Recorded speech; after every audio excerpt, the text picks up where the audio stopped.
And we are live! Welcome, ladies and gentlemen, to Savens World and the Savens World live Q&A comeback celebration. My name is Saven, and I want to thank you, ladies and gentlemen, for joining me here tonight. We should have a good old time. Now, I did want to begin by talking about the gigantic elephant in the room. This is the live Q&A comeback special. And I'm sure there are some of you out there who are wondering what I'm coming back from. So I figured best to talk about it right away, get it out of the way so we can go ahead and have some fun. If you guys were here for the 1K subscriber celebration live stream, you'll remember me telling you that I had a medical emergency with my dad and had to rush him to the hospital, and that he was in the ICU in pretty rough shape. Well, unfortunately, a few days after that live stream, my father actually passed away. It was extremely heartbreaking and devastating loss, and I had to take some time away from everything, really, just to process and deal with the fact that that my dad had passed away. So it's been a rough few weeks, and I'm still not 100% over it, so I don't know if I ever will be, but I have gotten to the point where I feel comfortable getting back to work and producing content and hanging out with you fine folks whenever I can. So I did want to let you guys know that I am doing much better. The support and patience and understanding I've received from the community has been awesome, and I really do appreciate it. I also need to say I had received several requests for a mailing address to send, like condolence cards and that kind of thing. So for anybody out there who's looking to do that, you don't have to. You really don't. But if you want to, just check the description of any of my videos. I do have a post office box address in the description of the videos, so feel free to, if you want, send the condolence cards and all that kind of stuff here, or to that address. Just label it to Saven or Savens World and it'll get to me. Again, guys, I just want to thank you all so much for your understanding. This has been a very rough chapter in my life, but you guys have all you've made it a little bit easier. I've stated in a post that the support I've received from the community has helped sustain me and guide me through this dark period, and that's absolutely true. You guys have been amazing, and I want to say thank you very much for all the support, and all the support moving forward as well. So I am excited to see what the future holds. I'm sad that I'm gonna be doing this this journey without my pops, but he was the strongest man I've ever known, and when the good Lord makes that call, that's a call that we all eventually have to answer. So he fought to the bitter end, and one of the things the doctor said to me, he looked at his chart, he's like, one of the ailments that my dad was dealing with would have taken a normal person. But my dad was dealing with several that would have floored people, and he lived with it for a very long time. So I'm just honored and proud and glad that I was able to dedicate my life these past few years in order to give my dad the best possible life that he could have, while he still had it. So he was able to live out the rest of his life with dignity in his own house. He didn't have to be put in a home or anything like that. That was his biggest fear. So I take solace in the fact that I was able to help him in that way. So yes, I love him dearly and I miss him dearly. But like I said, that's part of life. Eventually our number gets called, and it's time for us to go. So I love you, Pops, and I'm gonna keep soldiering on and building what you were so excited for me to build. and that is this channel, Savens World. So guys, again, thank you very much for all your love and support. I do appreciate it. And we are going to move forward together. Now, it's kind of crazy to me that just about a month ago, or not even a month ago, a while ago, we were celebrating our 1,000 subscriber celebration. We hit 1,000 subs early November. And last time I checked, we were on our way to 1,900. So the growth has been kind of insane. I love it. What can you do, though? So yes, the channel has been growing like crazy, and I am blown away by the support. So we are on pace to actually break 2,000 subs by the end of the year. That is awesome, guys. That is absolutely amazing. Craziness. That still blows my mind. But we're not going to stop there. So here is my call to action to the Sav Nation.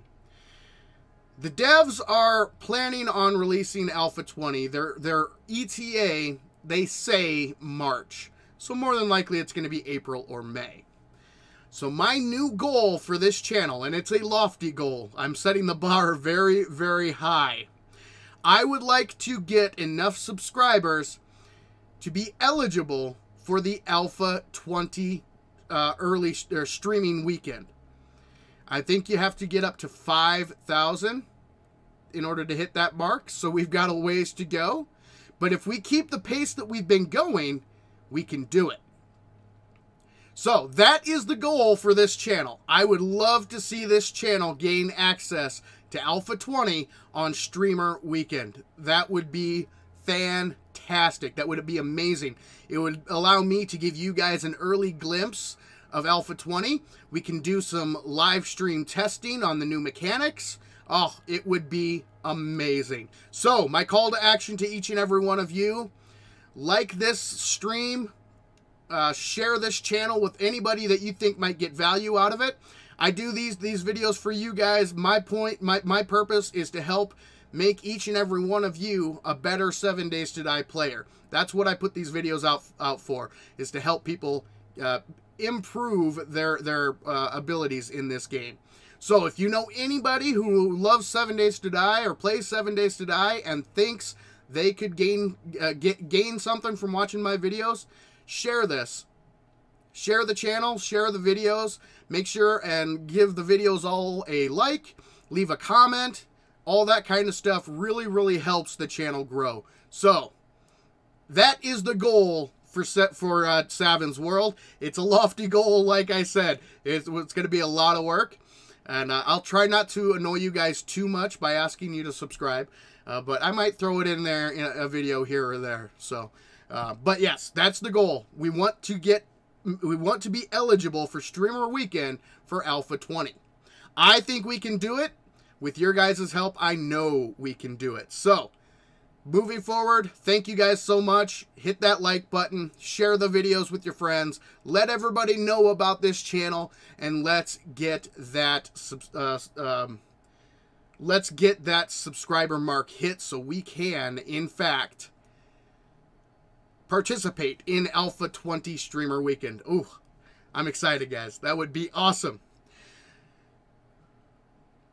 Now, I do want to reiterate a few things that we went over in the last stream. I made some major announcements. Now, due to circumstances, I have not been able to be as active, obviously, as I would hope. But I'm hoping now, moving forward, that I will be able to be much more engaged. So, the Savens World 7 Days to Die server is active. I have fixed Castle Steel, so you no longer get stuck in the moat. You can actually get out now. You don't have to have one of the moderators, one of the admins, teleport you away. So that's good to go. And I've also added the Eden Center Mall, created by the absolutely wonderful Whisker Biscuits, who are moderating this chat. Thank you guys so much. So that is live, and you're going to be seeing me in that server quite a bit, a lot more often than I have been. So Yes, I will be in the Savens World 7 days server quite a bit. So if you guys want to come game with me, kill some zombie jerks, just log on to that server and we'll go have some fun. Now, in order to gain access to the server, you do just need to head over to the Patreon page, Patreon.com/Savens World, and sign up for any tier. Doesn't matter which one. Bottom to the top, all of them will give you access to the 7-day server. So if you want, head over there, sign up, come hop on the server, and slay some zombie jerks with yours truly. Again, the Discord server is also up and running. So I'm going to be active on that a lot more than I have been here in the past few weeks. So I'm on there now practically every day, multiple times a day. So come join the Discord server. Come meet some of the other members of the Sav Nation. You can arrange online gameplay there as well. Not only through the Savens World server. If you have your own server, there are voice channels on the Discord server that you can use to meet up with your friends and play your own game. So that is available as well. All of this information is down in the description, guys. So just look down in the description. You'll find the links to all of these things down there. So definitely hop down there. Join the Sav Nation. Join the Discord server. And if you want to join the Savens World 7 days server, just head on over to Patreon and check out the tier list there. Any one of the tiers will work. So even the very bottom one, they'll all give you access to the 7 days server. So those are back up and running. And again, I should be a lot more active now, and you'll be able to find me on that server quite a bit here in the next few weeks. So also, I did want to announce that I am going to be hosting some special PvP events and that kind of thing on the 7 days server. Those will be coming here soon. I will be making an announcement. I'll be sending messages through Patreon and Discord to all of the members to let you guys know what we are looking at. So, whoa!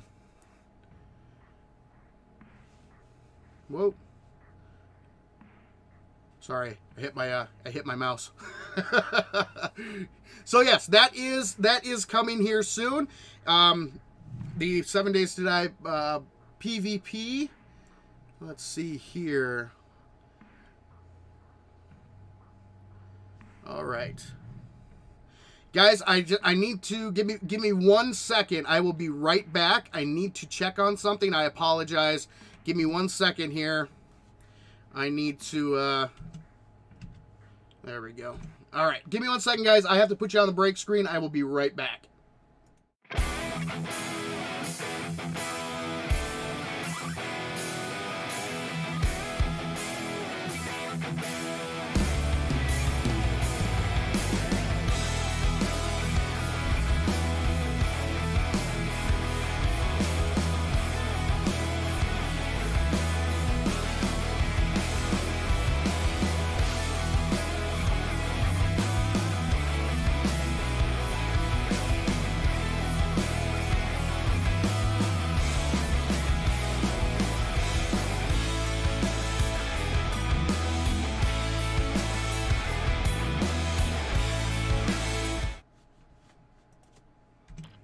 Alright, guys, sorry about that. I'm back. Alright, so I thought I had my my alert system all figured out and working right, but it is not. I've noticed that some people said they have subscribed, but I haven't been getting my notifications, so failed again. Darn it. I will figure this live streaming thing out here very shortly, I swear. I promise. I will. Alright, guys. So that's pretty much it for my announcements. I am happy to be back. I am looking forward to what we're going to be doing moving forward with Savens World and the channel, and it's going to be awesome. So, with that being said, it is time to get to the live Q&A section of this live stream. Now, the way this works, guys, is part of the Patreon. One of the perks with some of the Patreon tiers is they are guaranteed they can ask me anything they want. 1 time a month, I'm going to be doing these live streams where it's a live Q&A. You can ask me anything you want. So the questions submitted here by the Patreon members will be first. We'll start at the highest tier and work our way down. Then I will answer any super chats. If you guys send in a super chat, those will be guaranteed to be answered. And then after that, I might pick some questions out of chat. It just depends on if we have time and all that fun stuff. So we will start off with... Actually, you know what? While we're doing that, I don't want to just stand here. Let me get back in my body. And let's go move around while we start doing the questions here. I've got some things set up for later, which will be interesting. So we're going to start off with our Patreon tiers first. The first question comes to us from Count Exile, and he asks, what is your favorite build to play? That is a very good question. My absolute favorite is the strength build. I love the club. I love Smash Mouth style, smacking the zombies in the face. What am I doing? So that's my go-to for builds. Just give me something to shoot the jerks with here. Let's just... There we go. I had everything set up for everything else I wanted to do, but we're going to go kill some jerks while I answer questions. So yes, my preferred play style is the strength build. I love the steel club. It's probably my favorite weapon in this game. I love smacking the zombie jerks upside the head with the steel club. In fact, even though I don't have I'm not spec'd into strength on this character, I still love the steel club. It is absolutely my favorite weapon. However, lately, I have been getting into the agility build. I love the stealth build. It is really, really cool. Oh, let's turn their AI. I turned the AI off while I was yapping so we wouldn't be interrupted. But I think, yeah, there we go. He's coming our way. So yes, I love the steel club. I love the shotguns. But I have been really getting into the agility weapons. I love the stealth build. Well, that's a tough biker. No. No. Buzz. Stay back. Stay back. Sheesh. So that's why you really need to spec into strength if you're going to go a strength build. I think right now I'm spec'd into perception and agility, and that is that's for later on. There we go. He's down. Yes, I love the agility build also. It's really, really fun. Sneaking around, sneaking through POIs, killing the zombie jerks before they even know you're there. Yes, absolutely. I love it. So strength would probably be my #1, but rapidly approaching that #1 is my agility build.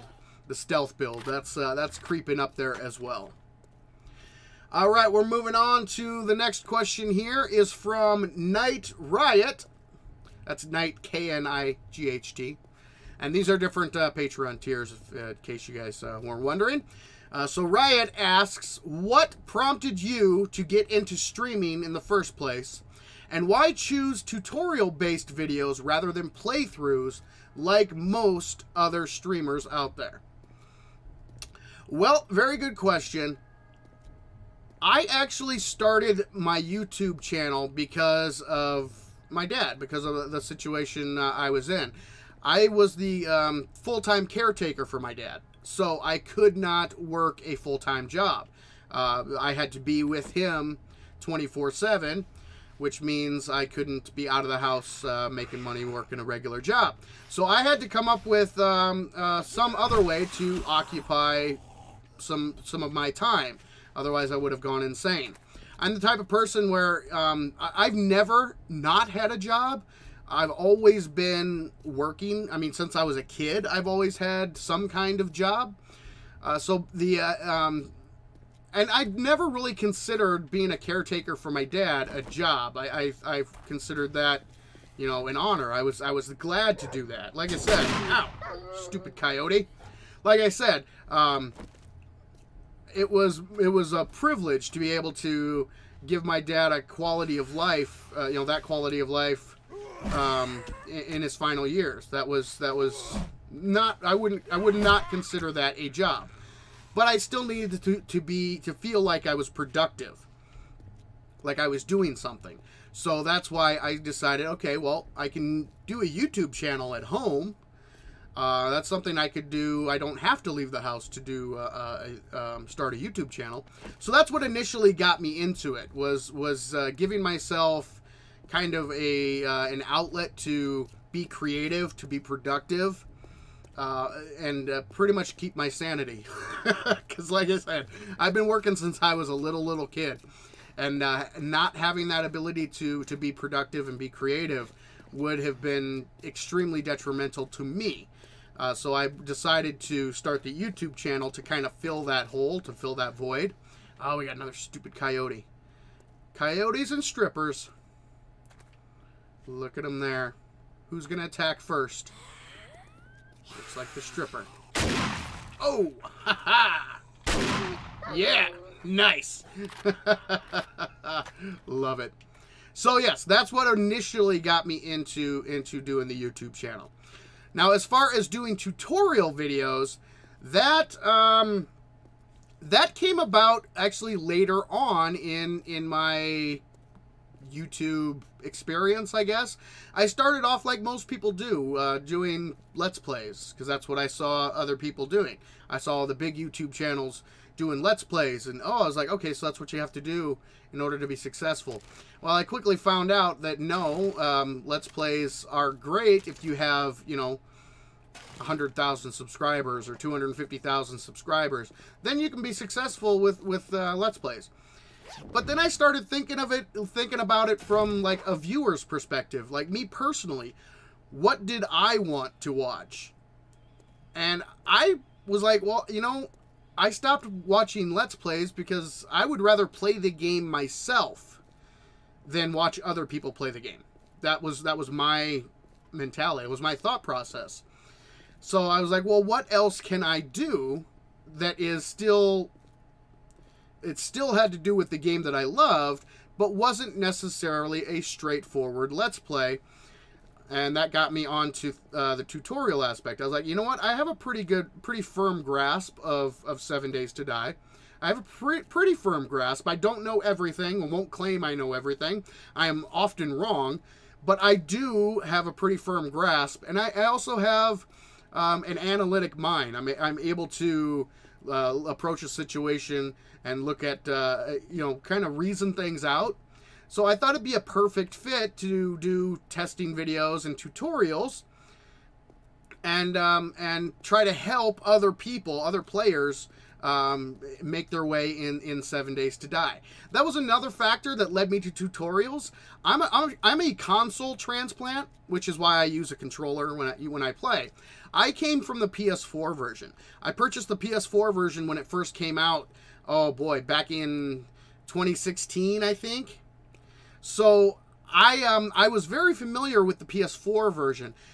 But then, you know, as the PS4 version kind of fell apart with the whole Telltale scandal and all that fun stuff, I would watch these videos, these YouTube videos online, and see all of these awesome things, all these new features, and, I mean, all these awesome different vehicles. I mean, I wanted to ride a motorcycle like you wouldn't believe.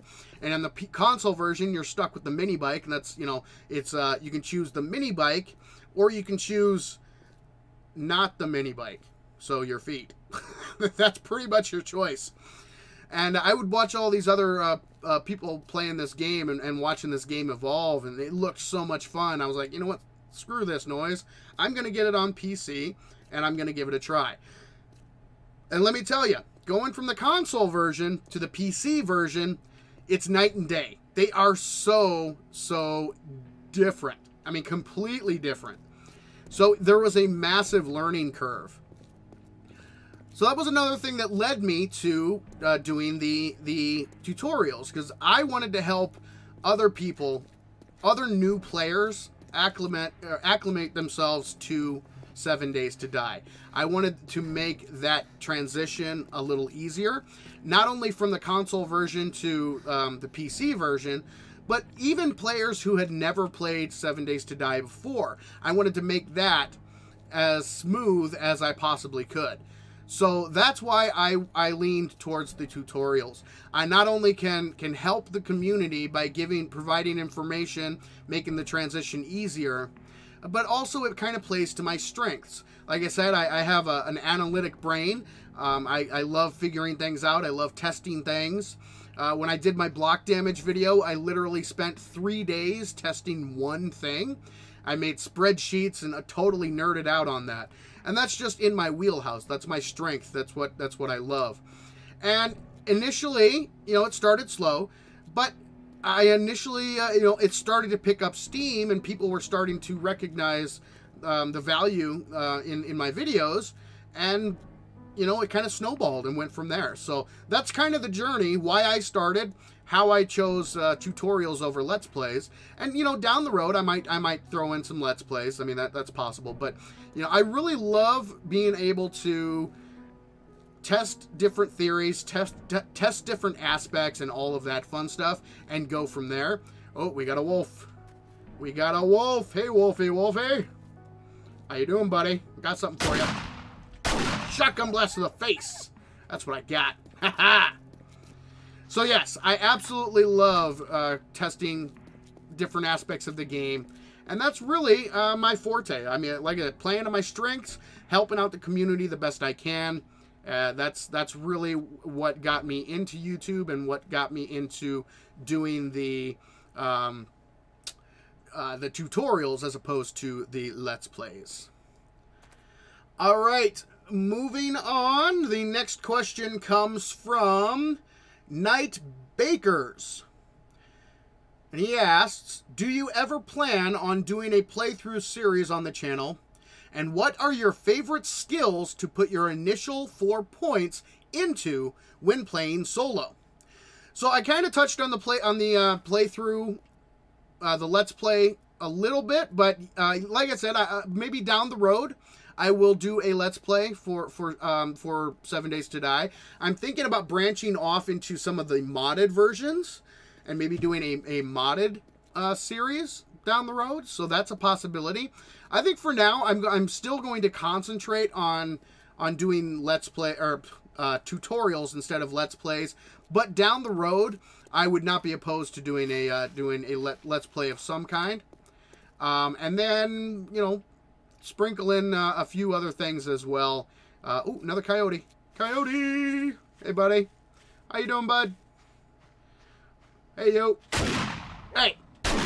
Yeah, got him.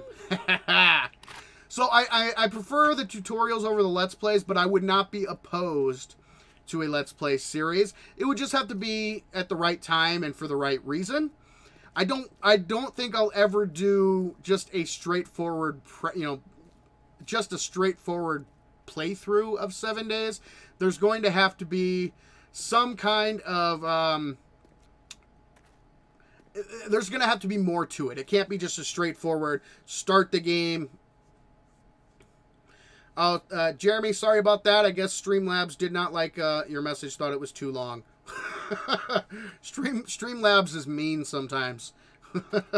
So, yes, sorry about that. So, yeah, I may do a Let's Play down the road, but like I said, it's going to have to be the right type of Let's Play. I'm not just going to, start a new game and do that. That probably won't happen, but I might try some modded series or some stipulation playthroughs or something like that. We'll see. And the second part of the question was my favorite skills to put your initial 4 points into when playing solo. Okay, this is a very complicated question because it all depends on what build you are going for. Now, if I'm a brand new player to the game, I always tell new players, you need fortitude perks. You have to go into Rule 1 cardio and healing factor no matter what. But especially if you are brand new to the game, if you're a new player, you have to have those points. You're going to get hit a lot, especially in the beginning. You're not familiar with the controls. You're not familiar with how the zombies act. So it's important to be able to take some punches. which means you're going to need healing factor to heal up those wounds. Now, so so 2 points always go into fortitude. I always go healing factor and rule 1 cardio. Almost always. Now, the other 2 points, it depends on what build I'm playing. If I'm playing a strength build, I will go Pummel Pete and Sexual Tyrannosaurus. Those would be the other 2 points. If I'm going an agility build, I'll usually do like bows, like the archery perk, and then one of the stealth perks. If I'm going a straight agility build, then I might just throw all 4 points into agility. So like archery, gunslinger, hidden strike, and from the shadows. Those would be my 4 go-to if I'm doing like an agility build. So here, let me go actually look at the skill screen here. So for brand new players, I always recommend healing factor, rule 1 cardio for sure, no questions asked. You're going to need those 2 right away because you're brand new to the game. You don't have the controls down. You don't know how the zombies act. So it's very, very important to be able to give yourself a little bit of protection. And you might even want to throw pain tolerance in there just so that you can get that that less chance to stun, because there's nothing more annoying than being a brand new player, getting smacked a couple times, getting stunned, and then not being able to move, and you die quickly. It can be frustrating, I know. Oh, let's go back there. I saw a bird running around. I thought he was going to attack. So let me go through each of the trees here. So if I'm doing a strength build, I will put 1 point into Pummel Pete and 1 point into Sexual Tyrannosaurus. Sexual Tyrannosaurus is probably one of the most powerful perks in the game. I really don't care what your build is. If you're going to be mining resources, if you're going to be using tools at all, and melee weapons at all, a Sexy Rex is probably one of the most useful perks in the game. So that is always a good one to go into. Fortitude, if you're doing a Fortitude build, you definitely want the healing factor, rule 1 cardio, pain tolerance, and then usually one of your 2 weapon skills. You can either do brawler or machine gunner. Now, a lot of times you won't find machine guns until later on in the game. However, do not discount the traders. Almost every time I've started a new game, the traders will have a tier 1 AK-47 for 400 dukes. Like right away. So you can start putting points right away into machine gunner, because it's very, very common for the traders to have those tier 1 quality 1 weapons available right away.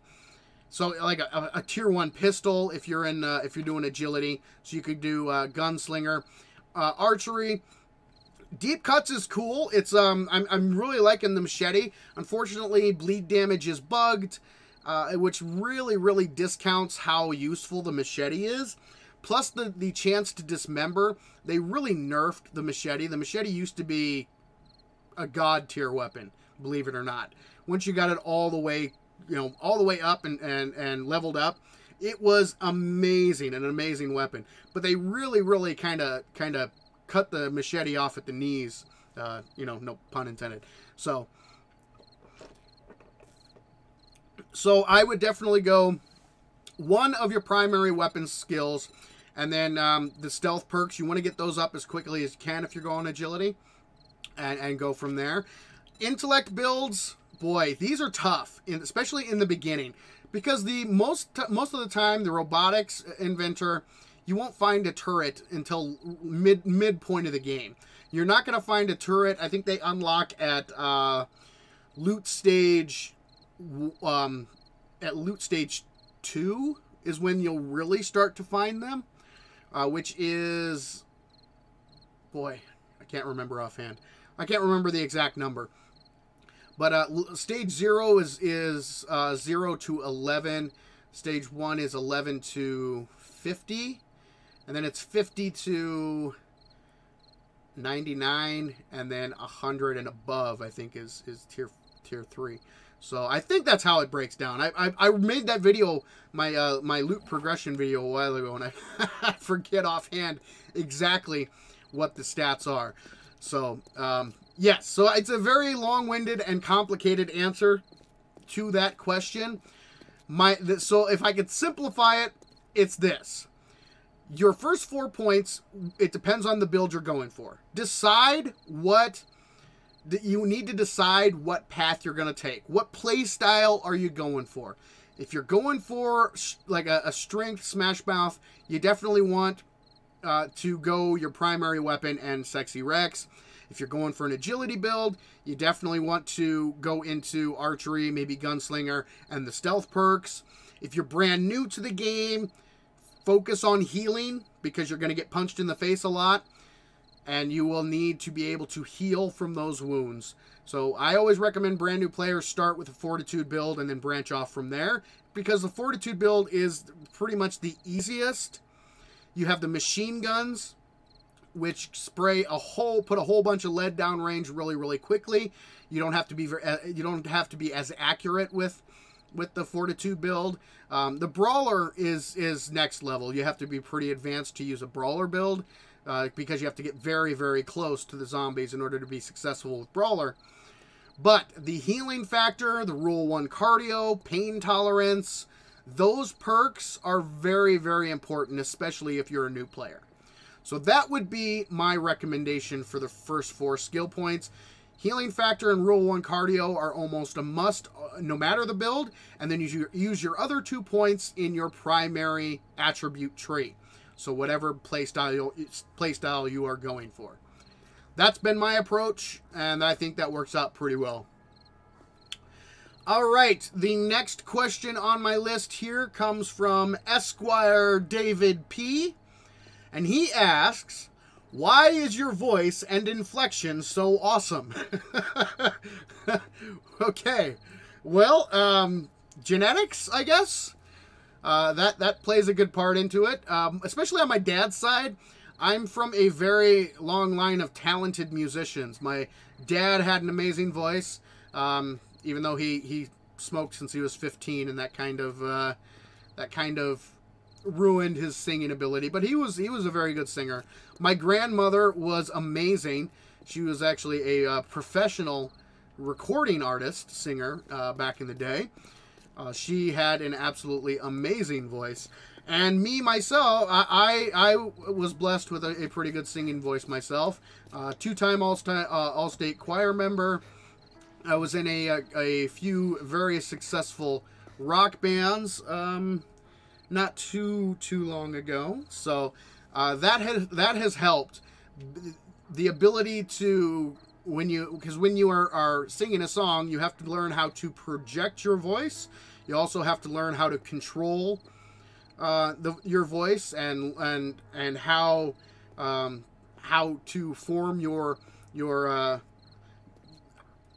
to form the correct sounds at the correct time, I guess would be an easy way to say it. So you have to learn how to enunciate and all that fun stuff. Plus, I've always been into public speaking. A lot of people are very, very much afraid of public speaking. I've always excelled at public speaking. I loved getting up in front of people and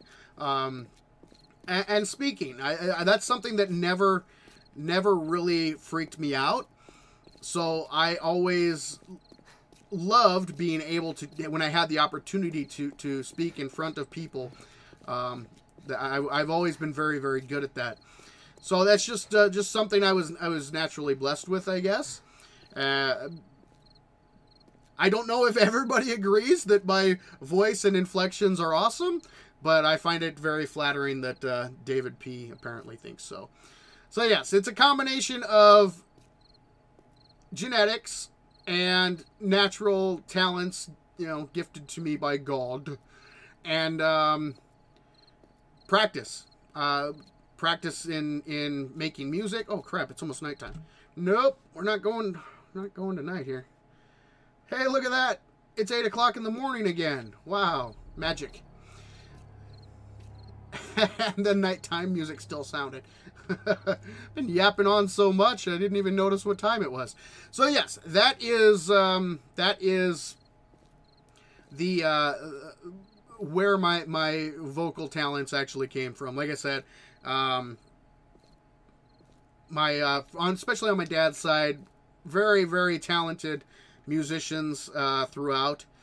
And then my speaking ability is from practice. I did a lot of debate and public speaking, and then my own career as a musician really allowed me to improve my vocal abilities, and that's why, you know, I sound the way that I do. So, all right. I hope that answered the question, and thank you for that question. That was very flattering. All right, our next question comes from D.A. Dare E, I guess. And he asked, how did you make your steel base in the server indestructible like a trader's base? That is a very good question. And actually, this is something I'm very, very proud of, because I'm not a modder at all.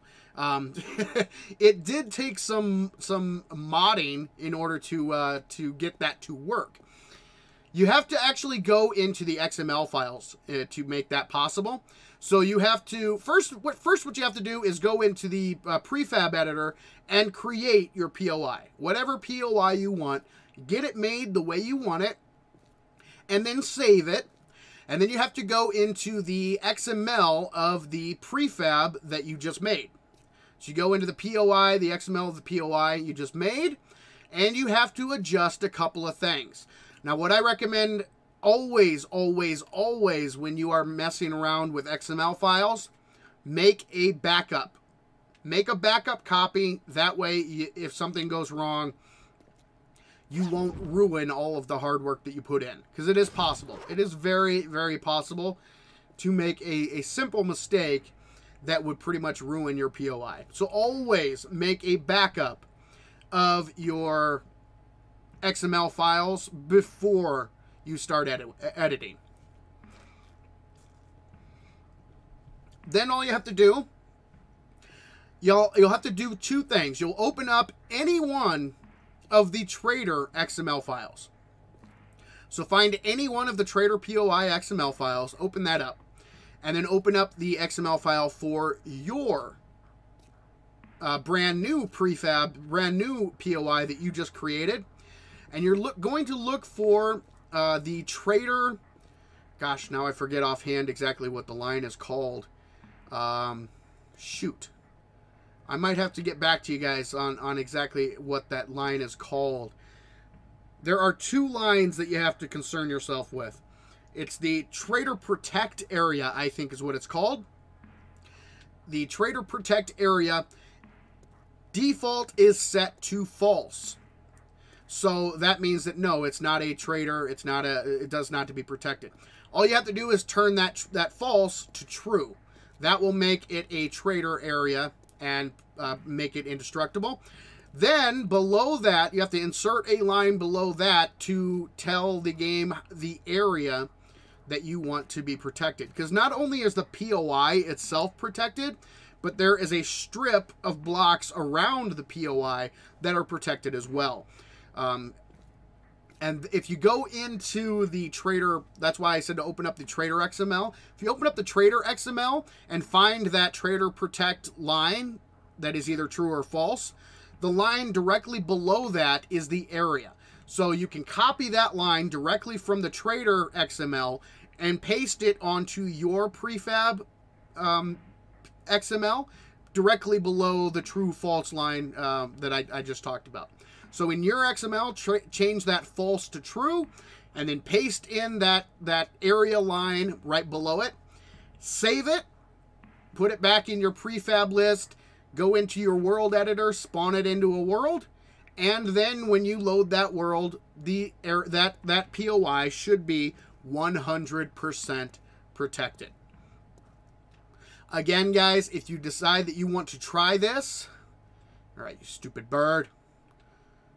What's wrong, buddy? Why are you flying away? You joke. if you are going to try this, guys, always make sure and back up your XML files. Back them up first before you start messing around with them.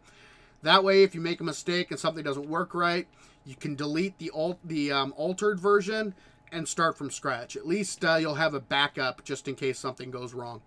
So always back up your XMLs before messing around with them. Now, I'm not a modder. That's not in my wheelhouse. So it took a lot of research and a lot of tinkering to figure out exactly how to do it. But eventually I did. I got it figured out, and it works really, really well. For any of you who have ever been in the server, or if you saw the 1K sub celebration stream, I kind of showcased Castle Steel in that stream. So that was you can kind of take a look and see exactly what it does there.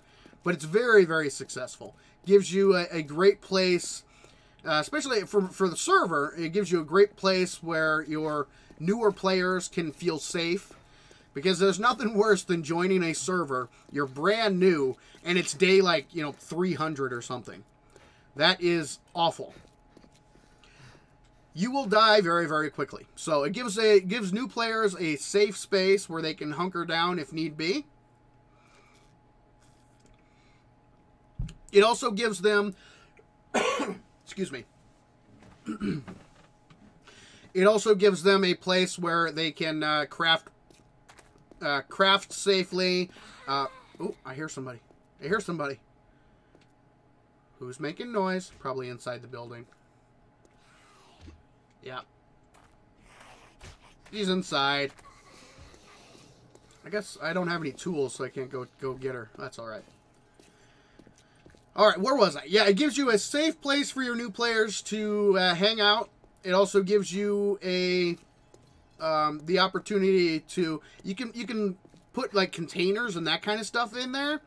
So you can put like beginner supplies, or veteran players can leave newer supplies for the newer players, and it's 100% safe from the zombies. So if a new player hops on the server the day before Horde, and it's Horde, like I said, the Horde night in the 300s, then no way they're going to be able to survive that with no prep time, nothing like that. So they can hunker down in Castle Steel. The spikes, the zombies just kill themselves on the spikes. It's hilarious. So it's and the spikes never degrade, never break down. So it's a pretty awesome little POI, and the ability to make it so it's indestructible really does add quite a bit and make the game a little easier, especially for, like I said, the new players who join later on in the server. It's a pretty cool design. So once again, you just got to go in, create your POI, and modify the XML to make it so the Trader Protect area is true instead of false. And then I think it's Trader Protect and then Trader Protect area. I could be completely wrong about that, guys, the names of the lines, but it's something like that. So make the Trader Protect true, and then add in the area line directly below that, similar to what the Trader XML looks like. So that is how that is done. All right. All right, there we go, guys. That is all of the questions I had posted. So, there we go. And I apologize, I've been answering the questions, so I haven't been keeping up with chat. My apologies. So hopefully those questions, I answered those questions sufficiently to those people who did ask them. But now I guess we'll go ahead and start taking a few. Let's see, what time is it? All right, so yeah, we have about 10 more minutes. I allocated about an hour for the questions. So I will go ahead and answer a few questions out of the chat. But first, let me say hi to everybody that I see right now. Meme Dominator, Abby Nico, Jeremy Burrows, Night Owl, Stanner, D.A. Derry, thank you guys very much for joining me tonight. I really do appreciate it. So I will go ahead and, yeah, if you guys have any questions that you would like to ask me now, throw those down in chat, and I will answer those as well. And again, guys, if you later, like as we progress in the stream, after we get past the Q&A section, if there's something that you would like to know, I will read out and respond to any super chats that we do receive. So if you want to send them that way, that option is available as well. So, all right. Let's see here. How much wood would a woodchuck chuck if a woodchuck could chuck wood? All the wood that a woodchuck could if a woodchuck could chuck wood. I do believe is the answer, right? Why? Okay, answer these questions 3. What is your name? My name is Saven. What is your favorite color? Blue. What's the wingspan of the European swallow? No, you're not supposed to ask European swallow. You're supposed to say swallow, so I can say, what do you mean? African or European?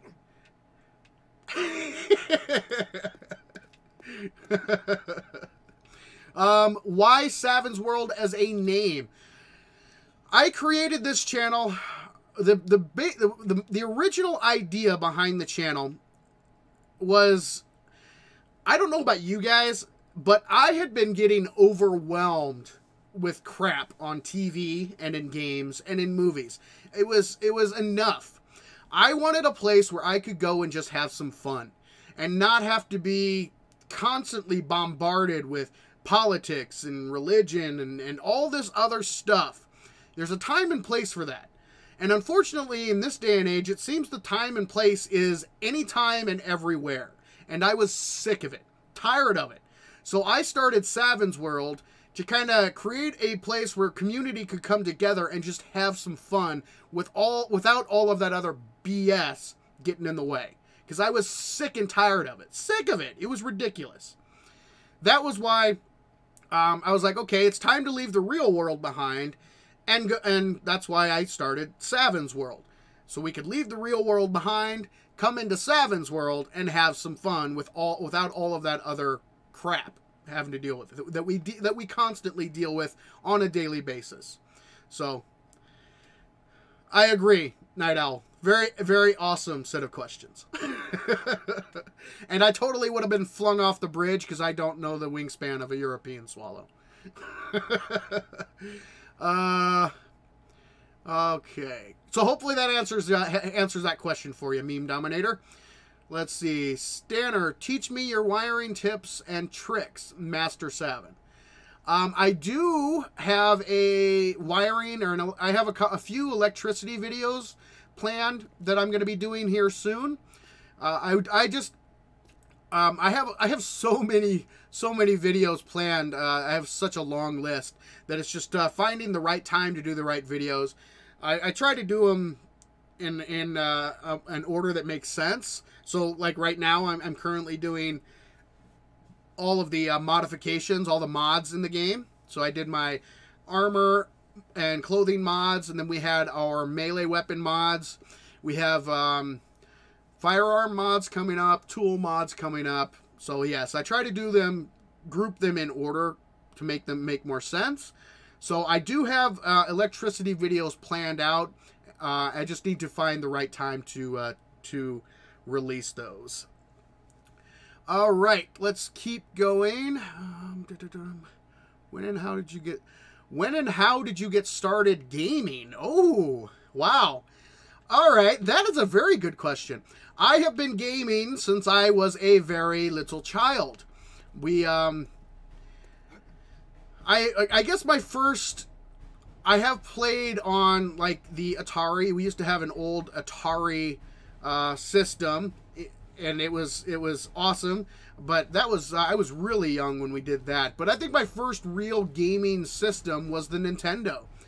We loved our Nintendo. I grew up in a house with 2 older brothers and 2 younger brothers, so I did not get to play very often, only when my older brothers were not there. So I got started at a very young age on the Nintendo system, and I've been a gamer all my life. Ooh, I see Arlene. I see Arlene. She's creeping around our first Horde base. But yeah, I would say my first real dive into gaming was with the Nintendo system. Regular, standard, NES. Boom! Bye-bye, Arlene. And I still have a regular NES to this day. And I still set it up and still play it from time to time. Now, I grew up in a household. We didn't... we weren't the... Hearing footsteps. Hearing footsteps. Is there somebody else creeping around here? Yeah, our family was not one of means, I guess you could say. We had a roof over our head, we had food, clothes on our back, and food in our bellies, and that was pretty much it. So when we got the Nintendo one year, it was like the greatest thing ever. It was insane. None of us expected it. And of course, my older brothers dominated that thing, and I was lucky to play it. But NES is where I started, and so like I said, we weren't a very rich family, so we didn't have much disposable income. So my older brothers, were when they got old enough to do jobs, they would rent. So we couldn't buy games; we could rent them from the only store in town. I grew up in a very small town. The only store in town that had games available was a grocery store, kind of like almost like a Walmart-like store before Walmart was huge. It was that kind of store. It was kind of an all-around store. And it sold hunting and fishing supplies, and I grew up in a like I said, a rural town, so hunting and fishing was very big. They sold clothes, they sold groceries, and they also had one little rack of NES games that you could rent, and you could rent them for, it was 99 cents for the weekend. So we would pool our money, because I worked, like I said, I've worked since I was 6 years old. So, I always had a little bit of money, but nothing crazy. So 99 cents to us back then was a lot of money. We all pitched in, and we would choose between us. It was me, and my 2 older brothers. We would choose what game to play.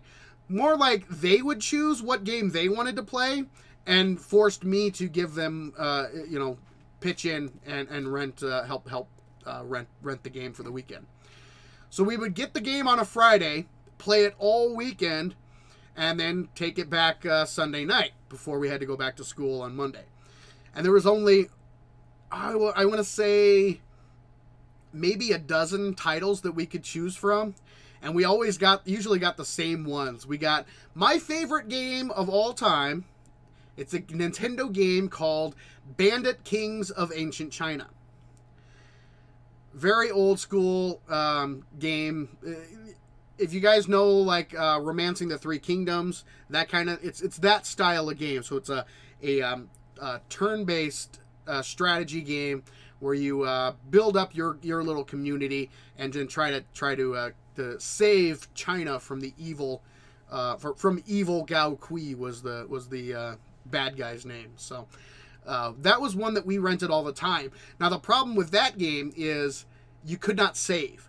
So we literally had to turn it on and leave it on the entire time. It had to be left on, because if you turned off the game, we'd have to start over. And it's one of those games where it's not, something that you can beat in a couple of hours. It's a long game. It takes a long time to actually win this game. And again, I still play it to this day. I absolutely love it. It's a fun game, but we would have to leave it on constantly in order to, so we didn't have to start over every single day. And there was nothing worse than accidentally hitting the reset button, or if the power went out, or anything like that, because it ruined the game. But we would do that. We would play those games all weekend long. We also played, let's see, what's the bass one? Oh, it was a bass fishing game. I forget the name of it offhand. But yeah, we had like a dozen titles to play from. So that was pretty much the extent of what we had until I got a little bit older and started making more money, could actually purchase things myself. Then I went all out. I got myself a Sega Genesis. I used to play Shadowrun. Absolutely loved Shadowrun on the Sega Genesis. Had to be the Sega Genesis version. That is the best version of Shadowrun, in my opinion, in those days. The Super Nintendo version was not nearly as good, in my humble opinion. Let's see. Of course, we played the Final Fantasy series.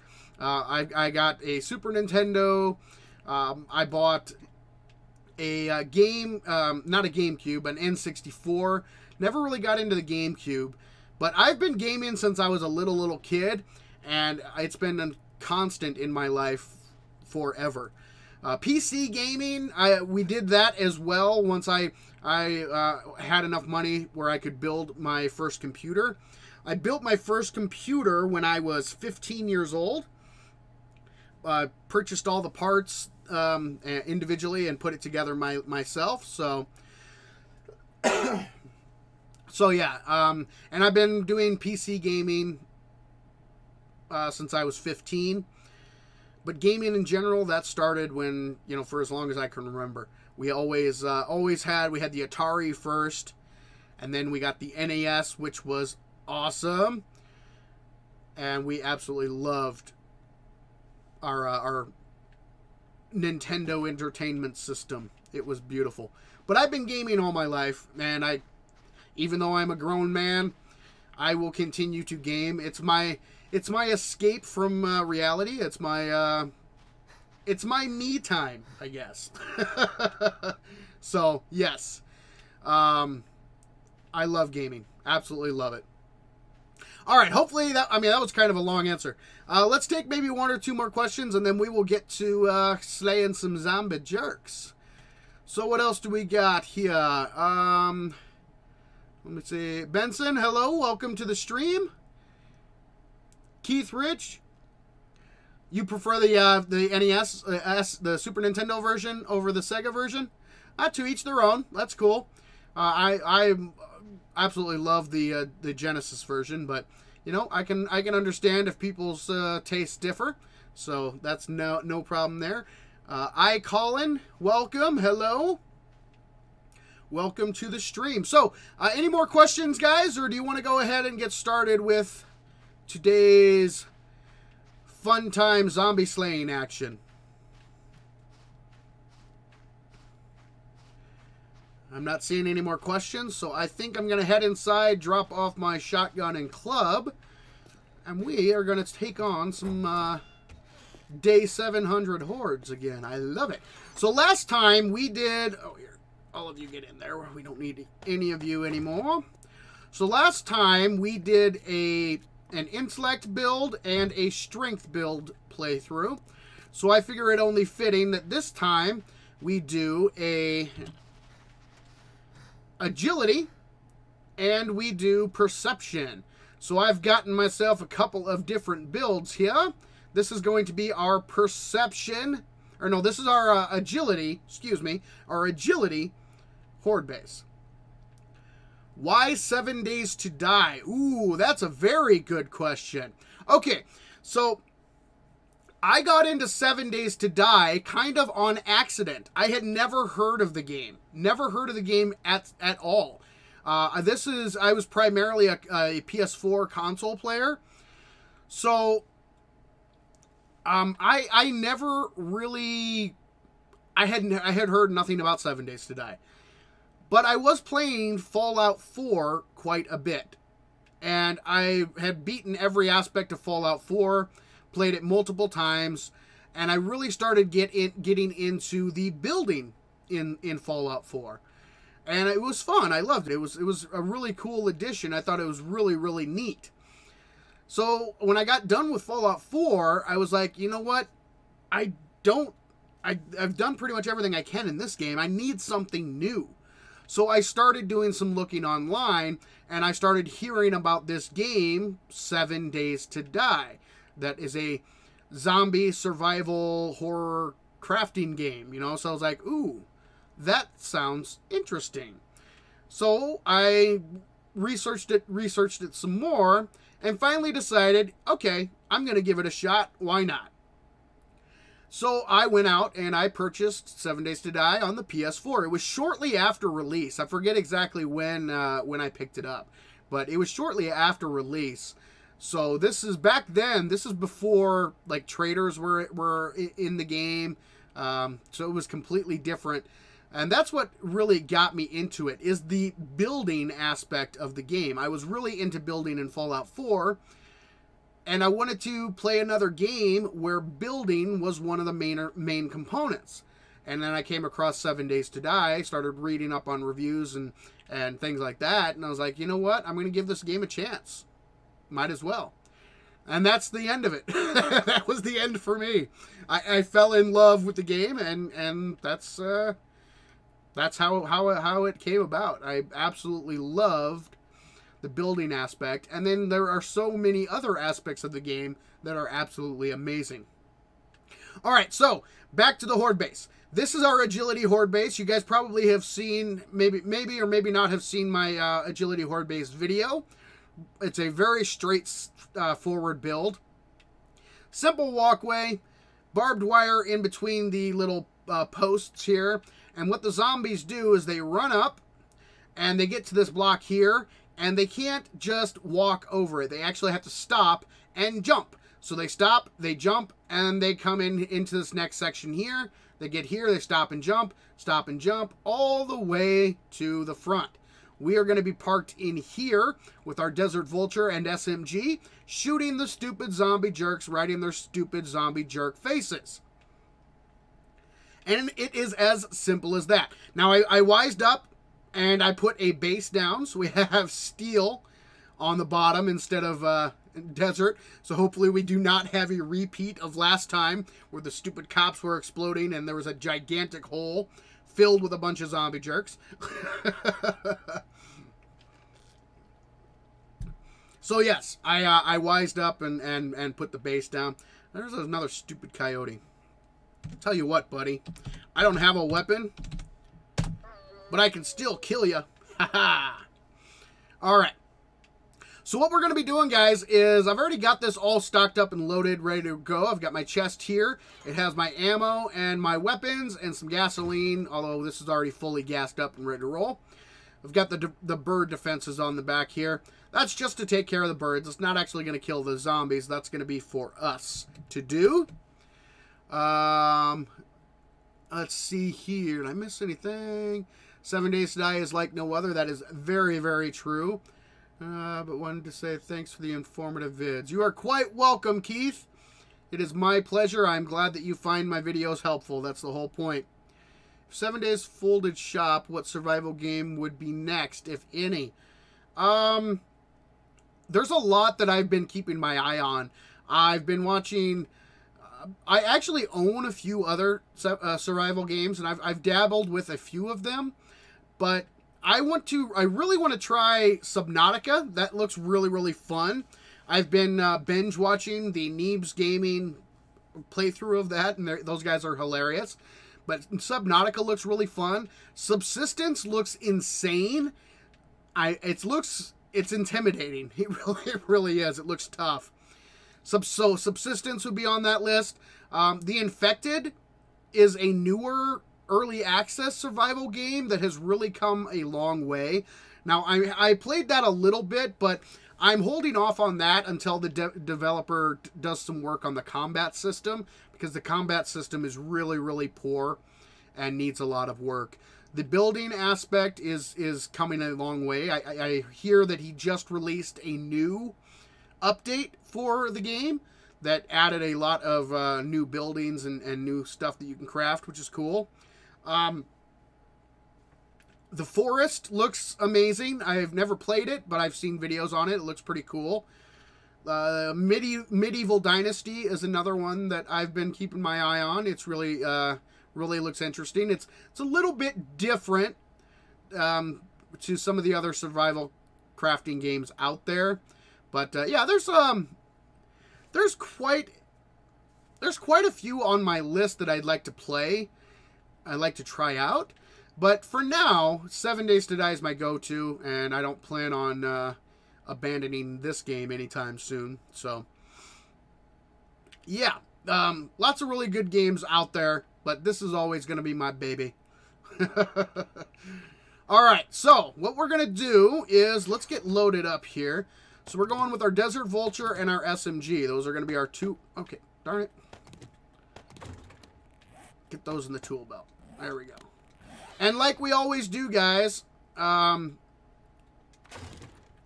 am not going to use any healing supplies, and I'm not going to be using any, there we go, any healing supplies or any repair supplies other than repair kits for the weapons. And we're going to take on the day 700 Horde and see how the Horde base holds up. Now, settings-wise, I backed it down just a little bit. Last time we took on Insane at Insane difficulty 64 zombies. I personally do not like Insane difficulty. Not because I don't think it makes it any more difficult. I just think it makes it more annoying. All it does is turn the zombies into bullet sponges, and that's just not fun to me. Just not my style. So what I did is I think I'm on Warrior difficulty, and I did 32 zombies at a time. So we're doing a little bit lighter settings than our last time around, just because I find it more fun that way. That's just me. Matthew, welcome to the stream, my friend. I have been, I'm getting through there. I'm getting through it. I'm hanging in there. So, grinding and farming for my group. Very nice. Awesome. Very, very cool. So, yes, this is the first setup we're going to do, guys.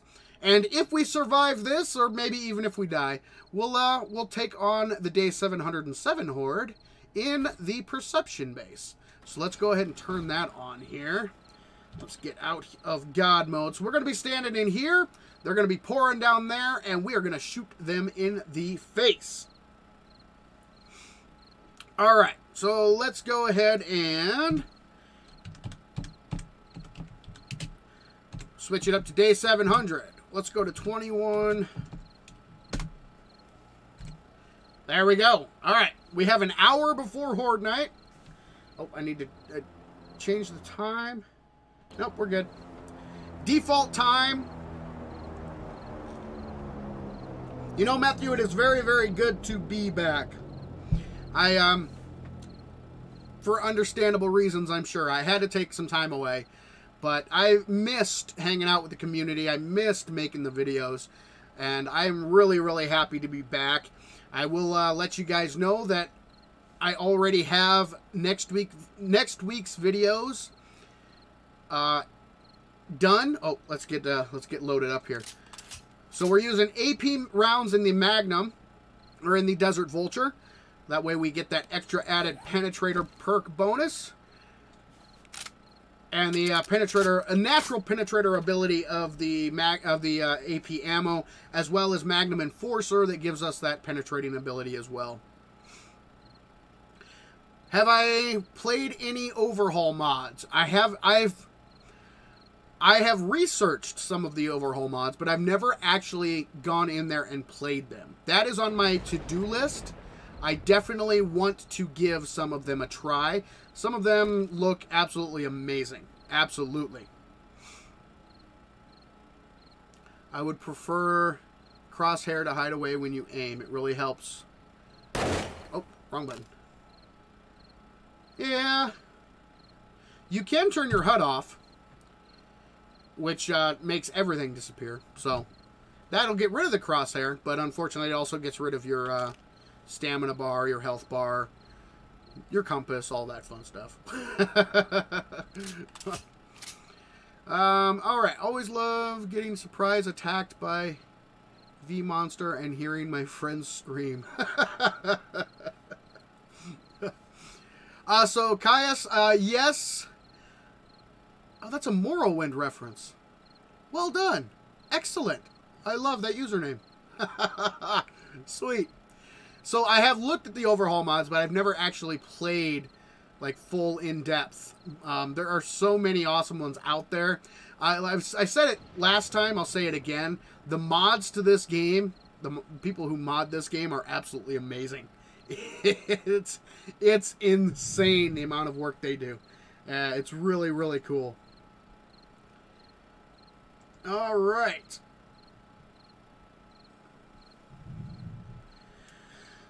Okay, guys, here we go. Horde is about to kick off. Woo, there it is, baby. All right. Let's see how we do here. Oh, that's not good. The very first zombie is a demo. Oh, God. Okay.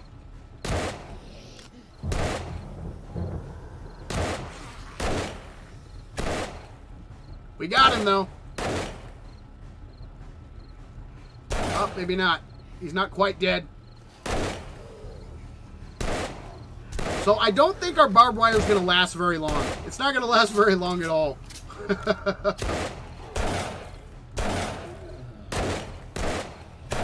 There we go. There we go. All right, we're getting there.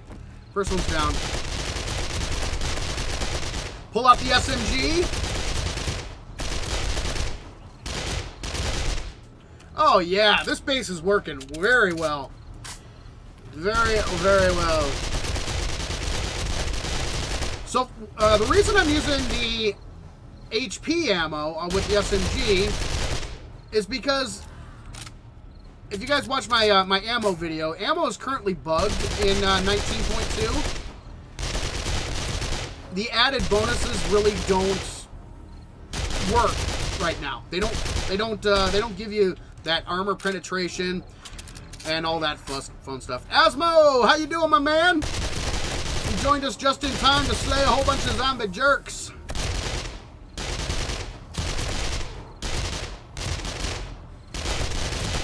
Come on, kill him. All right, that works. So I'm using HP ammo in my SMG because the HP ammo, you get that damage boost, but you don't have to worry about the not being able to get past armored zombies. It still works. It still kills the armored zombies. Actually does more damage to the armored zombies than the HP ammo does, believe it or not.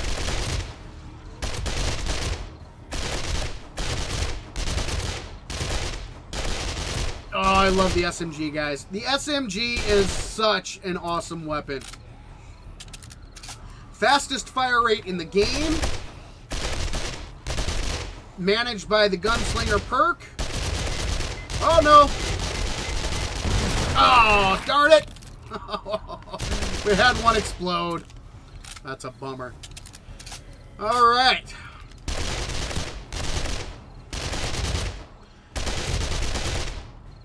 Man, we're getting a lot of demos tonight.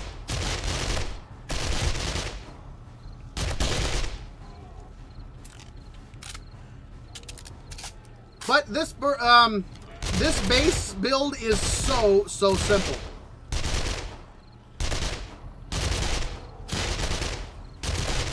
You just sit back here, let them. You see how?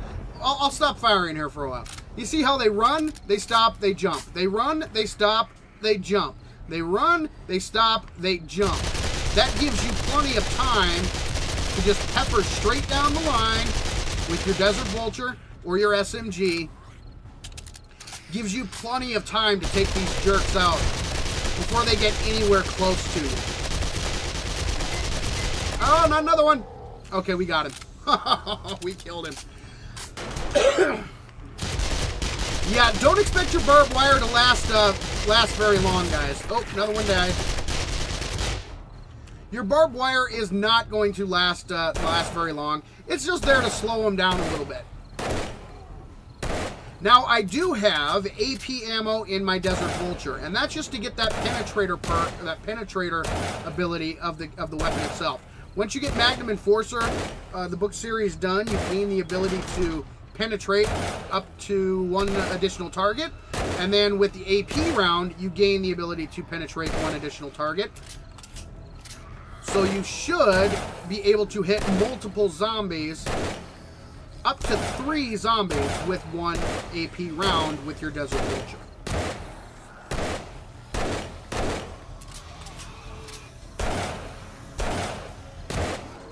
Yeah, I think before the end of the night, all of our barbed wire is going to go bye-bye. It's not going to be here for the entire night.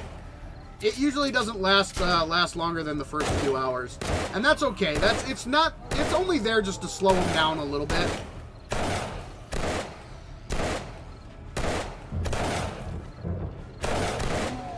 There, we got him. Whew. He got too close for comfort. That's alright. It's almost midnight, so the spawn types should change at midnight. I've noticed that in the beginning, with this playthrough, we'll get demos up until about midnight. And then after midnight, it'll switch over to cops. And much more radiated. Spiders, dogs, that kind of stuff. So the first couple of hours of the Horde is when I'll get... Ooh, oh yeah, baby. That's when we'll get the demos. And after the demos come the cops, the dogs, the spiders. And there is the change. So did you see how the screen changed like that, guys? At midnight, everything changes. See? Oh, yeah, what'd I tell you? Cop. Right there. Ow! And I let him spit at me. Oh, crap. I didn't realize it was so broken. Alright, fire, fire, fire. Can't let him get that close.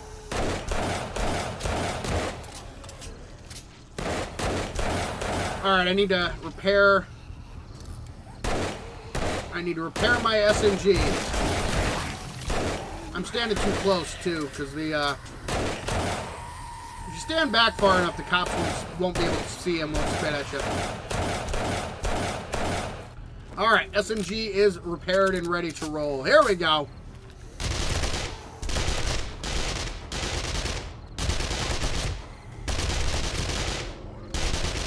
I hear a puppy growling. There he is.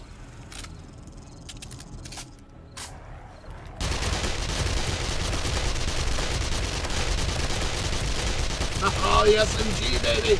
Oh, it's such a good weapon. It is such a good weapon. Oh, yeah. See, the nice thing is, having them in a nice, orderly, neat, straight line like this, you really don't have to aim much. Just point your gun forward and fire. Oh, I love it. Bakers, welcome to the stream. Thank you very much. It is great being back.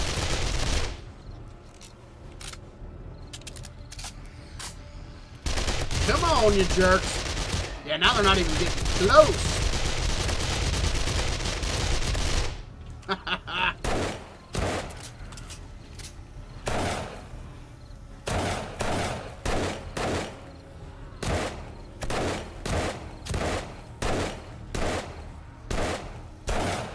Oh boy. This is so simple, yet so effective. So simple, yet so effective.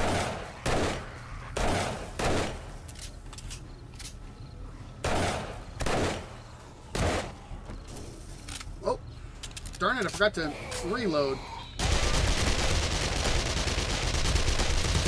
Your weapon does you no good, guys, if you don't have ammo in the magazine.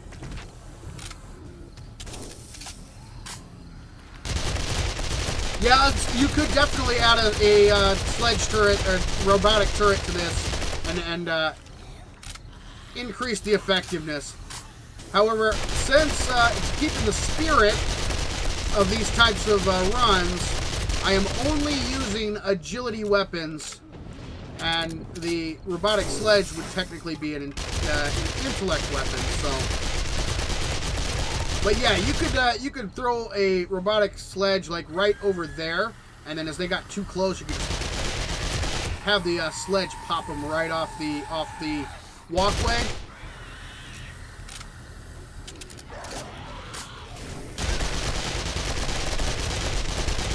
Getting a little too close for comfort again. Gotta thin them out. Oh.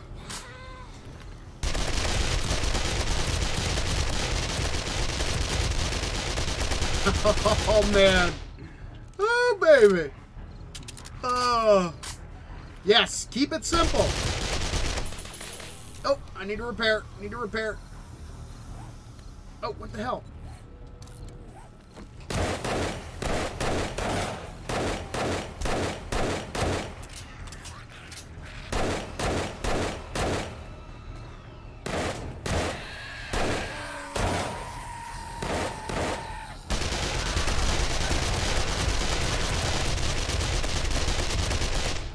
There we go. All right, we're back to it. We're back into it.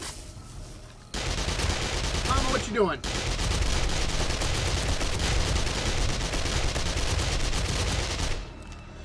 Yeah, like I said, guys, I've said it before. The point of a horde base, it's not, you don't want to build some elaborate thing that you think is extremely clever. It's really unnecessary. The point of a horde base is to put the zombies where you want them to be and play to your strengths. So for an agility build, you don't need, I mean, parkour bases are cool, but I personally don't find them as effective as something as simple as this. Because I'm playing to the strength of my Desert Vulture and my SMG. I can just pepper. All I have to do is stand here, slow the zombies down long enough to give me time to shoot them in the face. And then switch over to my Desert Vulture if I want. And use the penetration effect that the Desert Vulture has. Get them in a nice long line. And just keep on firing. Try to get headshots when you can. And it's as simple as that. Boom, boom, boom. Nice, straight, neat, orderly line. Again, I should be standing back a little bit just so the cops on the sides won't be able to hit me. And then just go from weapon to weapon. If they start getting a little too close, pull out your SMG. Because it has a crazy fast fire rate. And you can just mow them down. And what's cool is because this is a one-block walkway, the zombies sometimes stumble. And when they stumble, after they jump, they can fall off the tower or off the platform, and they have to go back and start at the beginning. You stupid jerk. Meaning that you will have time to line up your shot and take them down.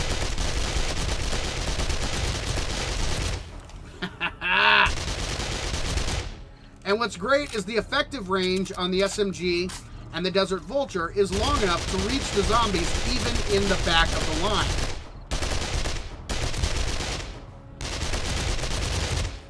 Oh yeah. Oh yeah. Yeah, agility is... the agility build, the stealth build, is the fastest build in the game. You can get a very effective agility character very, very fast.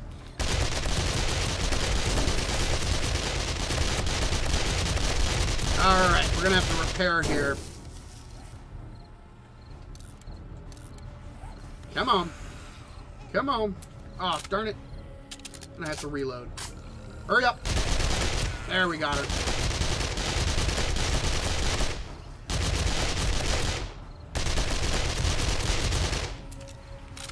So yeah, the agility build. Oh, we just had a cop explode. That's the only thing you really have to worry about with a build like this. You don't want cops exploding and taking out your demos, especially. The demos are the real ones you don't want to explode, if you can avoid it. You don't want them to take out your walkway. If they take out your walkway, then the base is pretty much compromised. It won't work. Because you got to give the zombies a path. If you don't give the zombies a path, then they'll just start banging on your support structure, and you'll be toast. 3 o'clock, 1 hour to go.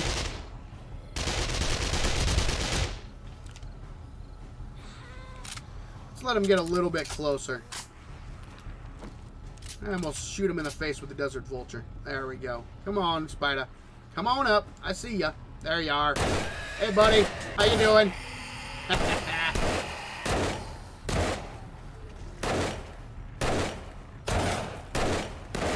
Oh, that was nice. It took out like 2 or 3 of them. Ow, stupid cop spit.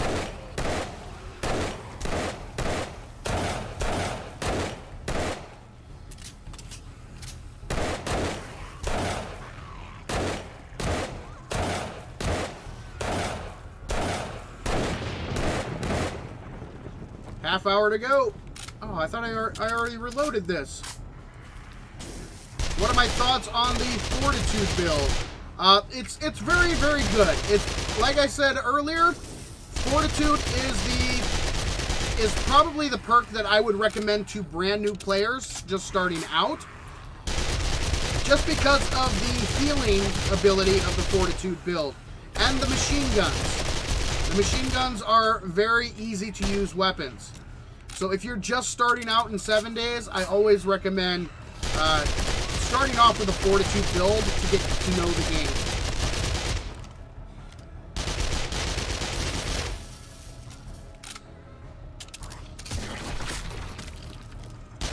Oh, sweet! You're doing a Fortitude build in the server? Sweet! Yeah, the Fortitude builds are awesome. I've done a Brawler build in the past. Now, I would not recommend Brawler builds to brand new players, but once you get a little bit of experience under your belt, you know the zombie movements, you know how to evade and that kind of thing. The Brawler build can be awesome. That perk, is it perk or book? I forget which one. That allows you to gain 1 hit point every time you successfully land a punch. That is insane. That is insane. You're constantly healing.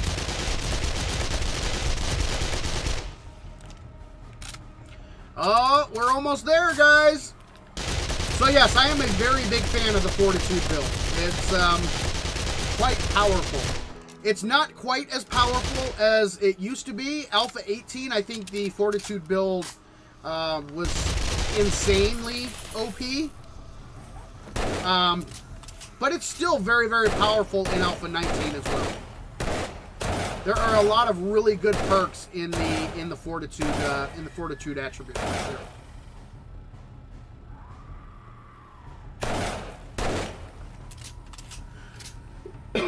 Excuse me.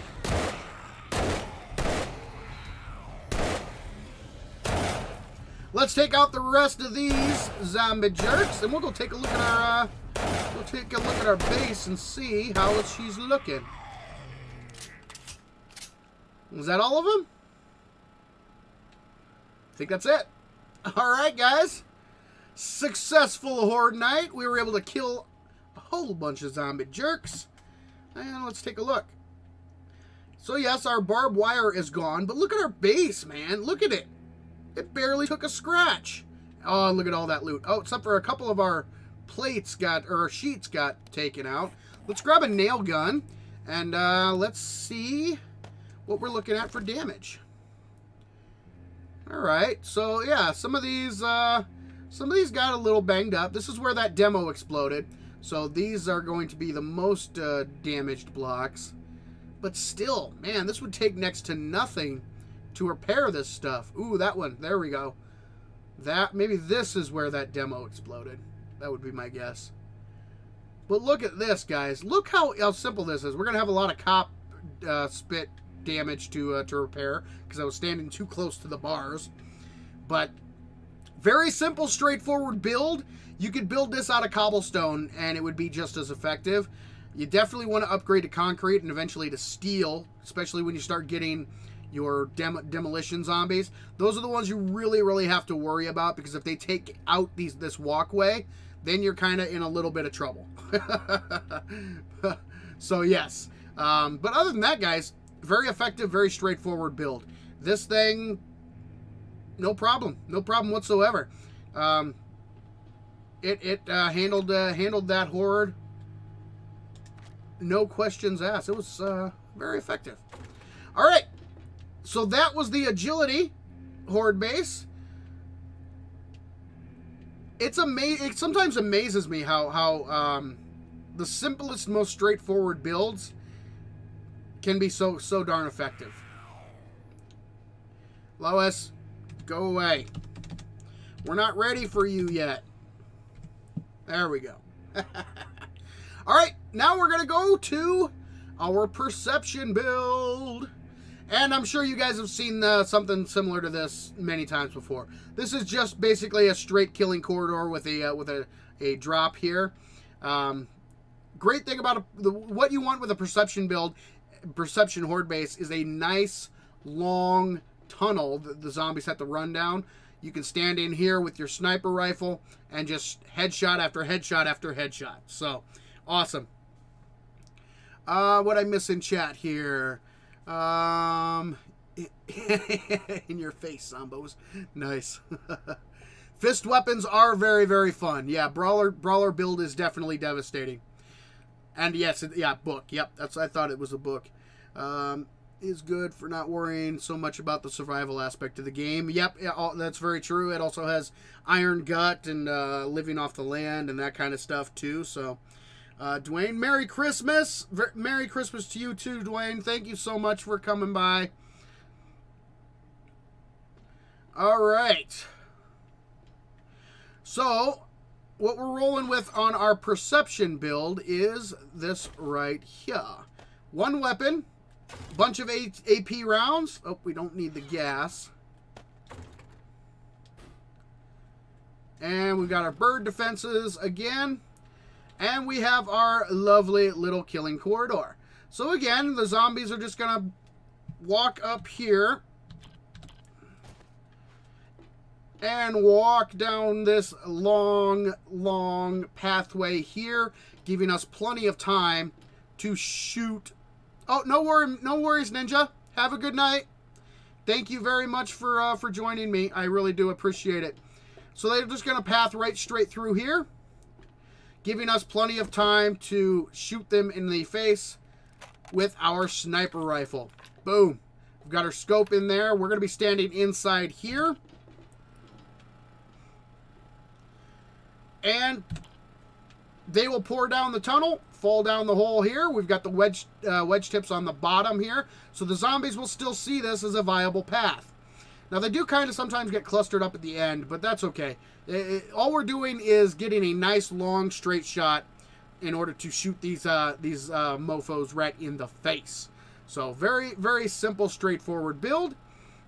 And we're going to take on the day 707 Horde with this build. So let me go ahead and, let's see here. We'll speed up to 707 at 21. Let's do 21.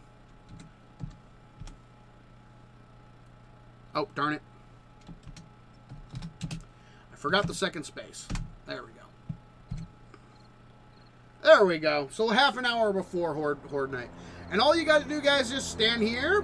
Boom, boom. Zoom in. And headshots galore. They're going to path straight down this center line here. Now, because we are in the perception build, we have Deadeye and we have the Penetrator. Penetrator will give us the ability to shoot through 3 additional targets. And then we also have the AP round, which gives us an additional 1, meaning we could kill up to 5 zombies with 1 single shot, depending on if we hit them in the head and all that fun stuff. So we're going to take on this horde and see, have I seen your baseball? I have not. Nope, I've got, yeah, Asma, I went ahead and spec'd into both agility and perception. That way I didn't have to switch things up. Yeah, Whisker Biscuits, thanks you guys so much for joining me tonight. I really do appreciate it. All right, 5 minutes, guys. And this is going to be a nice, easy, laid-back horde. I don't perceive anything going wrong, but you know what? I've been wrong in the past, so it is quite possible. All right, here they come, guys. Hey, Lois. First zombie, first kill. Oh! Oh! Nice, a double. Oh, we got our first demo. And there's another one. Oh, God! No! Well, that was dumb. I was trying to shoot him and kill him. Ah, first demo, first explosion. That's just silly.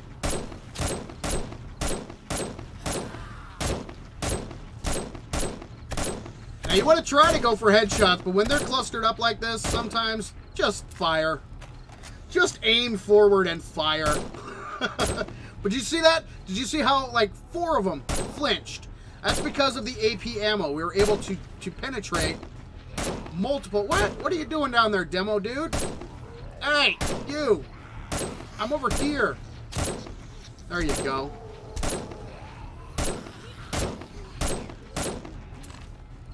Woo! Oh, nice. Yes. So you can penetrate and kill multiple... Oh, there was a threefer. That was a threefer.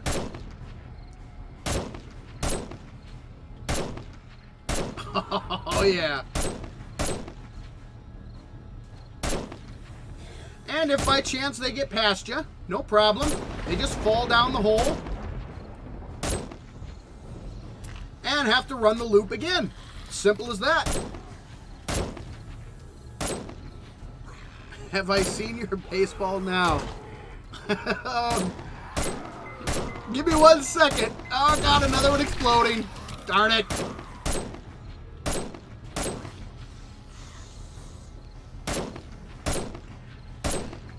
Have I seen your baseball? Hey, finally! My, my alert finally fired off. Steven... I'm sorry, I don't, is it a joke I'm missing, or is it your picture or something? I don't know. I don't know what you mean, man. I'm sorry.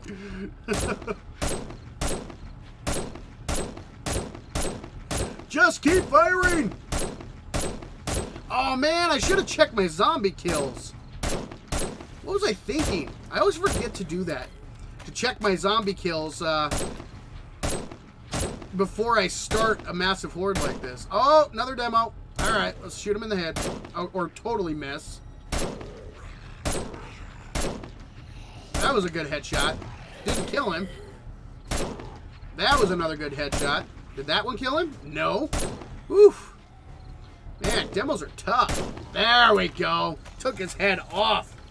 Hey, Brian, how you doing, man? Welcome to the stream. Came just in time to see me shooting a bunch of zombie jerks in the face.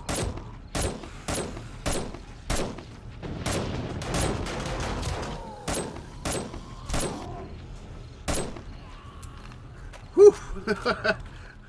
Oh, you're just messing with me. Okay. It's from Something About Mary. Oh, okay. Yeah, I think I've only seen that movie once, and it was quite a long time ago.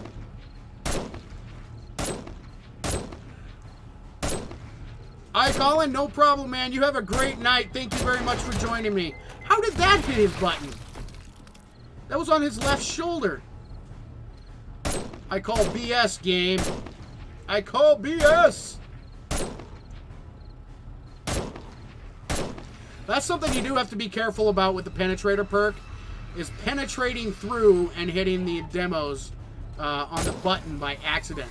So shooting through a stack of zombies and hitting a demo in the button. There, we got him. In the face. All right, 11:30. We got about a half hour of demo madness to go, and then we should be back to cops and spiders and dogs. Oh, that was beautiful. Did you guys see that? That was a double demo head explosion with one shot. Oh, that was beautiful. That was awesome.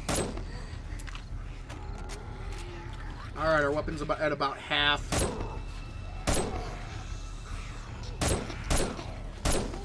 And out the herd. Boom. Man, demos are taking about 3 or 4 headshots just to take down. Uh-oh. We'll get him on the next pass. Oh, that was close. That was almost another demo explosion. Whew. Come on, you joiks. Come on.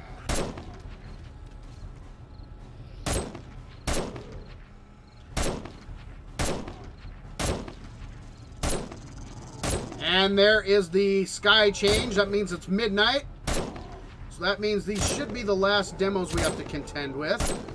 Oh, yeah! God, I love popping the heads. I love it. Oh, that was just stupid. That was just stupid. Oh, man. Oh, well, I wanted to end demo part of it with a bang, I guess.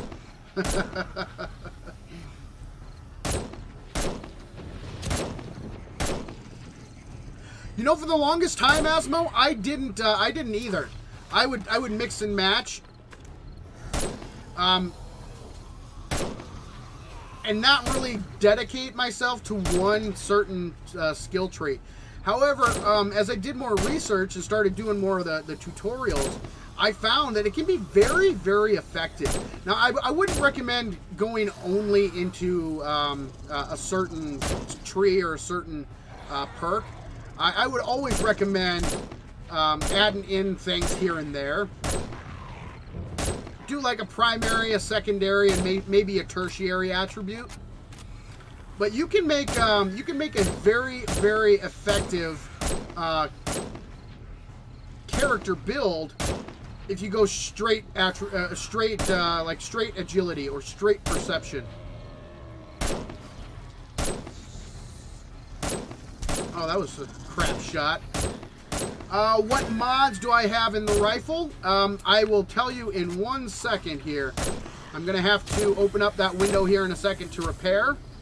In fact, right now. Alright, so we have the magazine extender, the 8x scope, the rad remover, and the cripple 'em mod. Back to it!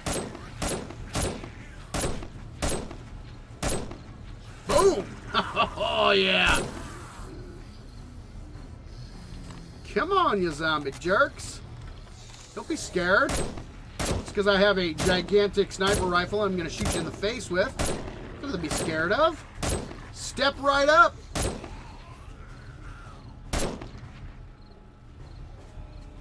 Oh, that's a lot of puppy dogs. Or was a lot of puppy dogs.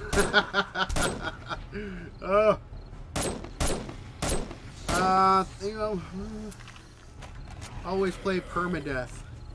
Oh, I guess I almost read most of that, Matthew Scott. Streamlabs gets a little annoyed if the messages are a little too long, so I apologize for that. But from what I read, you are quite welcome. I'm glad my videos have been helpful, and I will continue to hopefully pump out more helpful content in the future.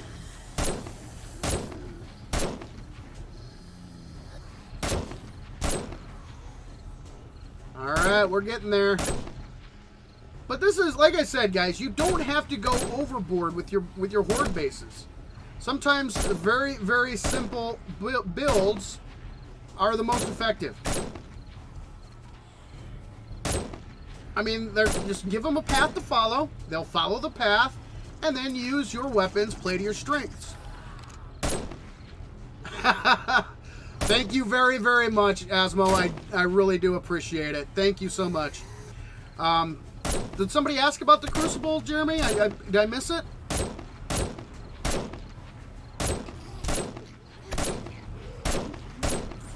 get these cops. My alert is still a little bit behind, I guess. And yes, that is the infamous Trader Rex saying, "Thanks, buddy." I recorded the... So when you go into Trader Rex and you purchase something or look at his inventory, that's one of the things he says. "Cha-ching! Thanks, buddy." I figured that'd be a great alert for any types of super chats and that kind of thing.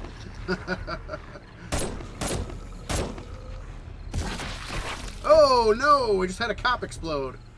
I missed it. That's all right. That's all right. We're still doing okay.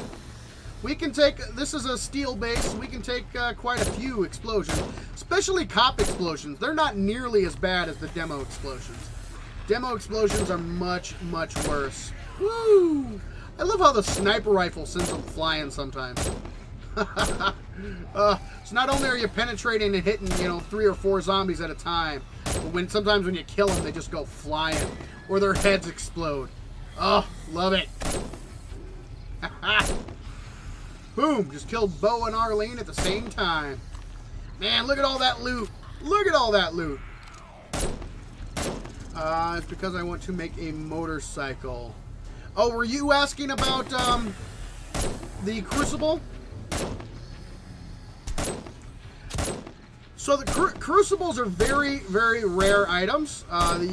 But your best bet early game is traders. Get your better barter up. And, oh yeah! Shot that stupid spider zombie in midair. Oh, beautiful. That's awesome. Yeah, your best bet to find a Crucible early on is to increase better barter and go to the traders. They are very rare loot drops early on. So they can be difficult to come across until you get to the later game stages. Till you get your game stage up there. Oh yeah! Boom! Head popping. Shot that puppy in the face.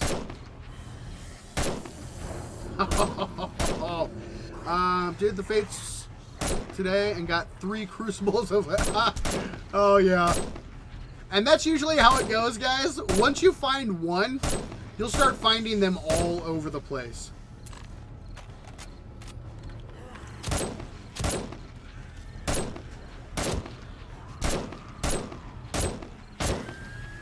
All right. So are you looking for... Oh, are you looking for steel? You're looking for the Crucible to make the steel that you need in order to craft the motorcycle. That's what you're looking to do. Oh, okay. Yeah. Forged steel can be found in other places as well. You don't you don't have to just rely on crafting it. You can find it at the trader as well, or you can wrench down, like Asmo suggested, the light poles. The top of the light posts actually give you steel. Some of the workout equipment, the dumbbells and that kind of thing, can give you forged steel, and vending machines can give you forged steel. So there are other ways to find forged steel in the world as well. And sometimes, especially early game, it's a lot easier to find the materials than it is to craft the materials, because the Crucible can sometimes be a pain in the you-know-what to find.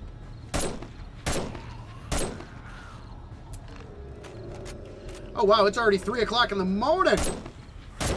Stupid spider.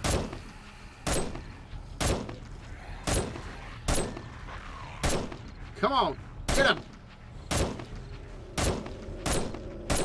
Oh, nice. Love it. Ooh, killed a soldier, a spider, and a dog with one shot. Yeah, buying forged steel is extremely expensive. You're absolutely right. Buying forged steel would probably be your last resort if you can't find a Crucible and you can't find anywhere to harvest it. But it's everywhere. I mean, almost every single light post will give you at least one piece of steel.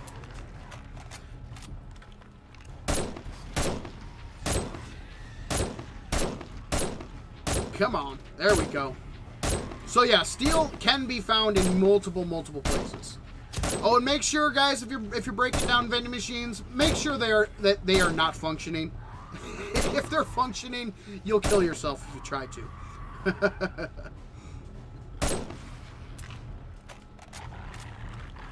What's the point of a crucible if you can find steel so easily? Well, you can find it easily, but you cannot find it in the quantities that you're going to need in order to build a steel base. And that is the goal. You want to build bases out of steel. You want the durability of steel. Oh, darn it. Need to repair. So you will need a crucible eventually in order to mass produce steel. Get yourself enough resources to actually craft a very durable horde base.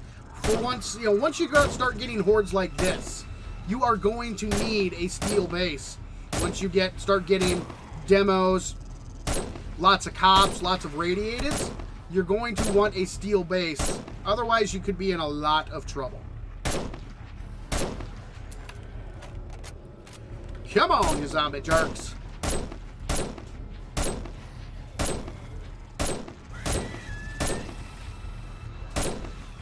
Hey! Puppies were just standing there running in the same spot. Weren't even moving.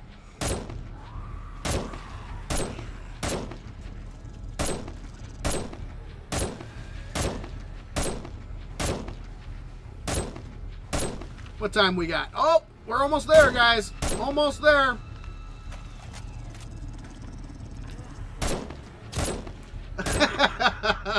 Yeah, as well. You're right. I probably could have kept that to myself, but you know what? I'm here to help. I'm here to help the community. I don't want to, get them to die. My job is to help and educate, make people better players, not send them on a one-way or a guaranteed death trip. How did that miss? How did that miss? There we go. Ooh, twofer. All right, we're almost there. Yes, that's another good suggestion, Clint. Heavy armor or light armor? That is a good question. On Horde Night, always heavy armor. Because the only thing that... The main reason light armor is in the game, in my opinion anyway, is for stealth builds. That's the only thing... Oh, we still had a couple crawlers here. Our guys... Sorry, guys. I'm sorry. I thought we were done. Light armor is great for stealth builds. Where did you come from?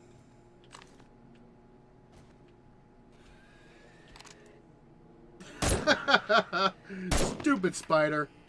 There we go. But on Horde Night, you want heavy armor. Heavy armor is great for damage resistance. It's great for armor rating. Light armor is great because it reduces the armor penalties. Wearing sets of armor has penalties. It increases your noise level, increases your stamina drain, and increases... Oh, Tom, you're late to the party here, buddy. Party's over. Go home. Go home. All right, is that everybody? Can we check out damage now?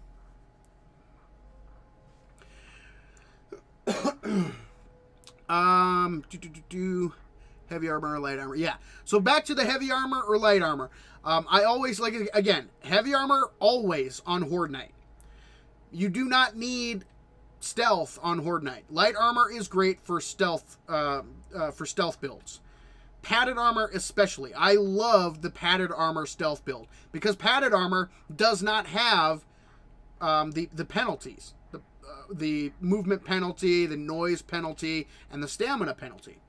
The padded armor has 0 for those. Whereas if we take a look at my armor rating here, you notice here my SWAT helmet, we have minus 0.9 for stamina, minus 6% mobility, and we have noise increase of 20%. Light armor is much better for stealth builds. If you're going a stealth character, you'll definitely want light armor. Let me see if I can find a piece of padded armor. Do I have any? Yeah, here we go. So we'll grab these padded boots here. So padded boots, stamina, mobility, and noise increase is 0. So you do not have those armor penalties, and you still do get a little bit of armor rating. So, and what's great is you can actually put the muffled connectors mod on your padded armor and get your noise level even lower. So you can become a super sneaky ninja with padded armor, fully modded out, and with the right skills. It's absolutely amazing.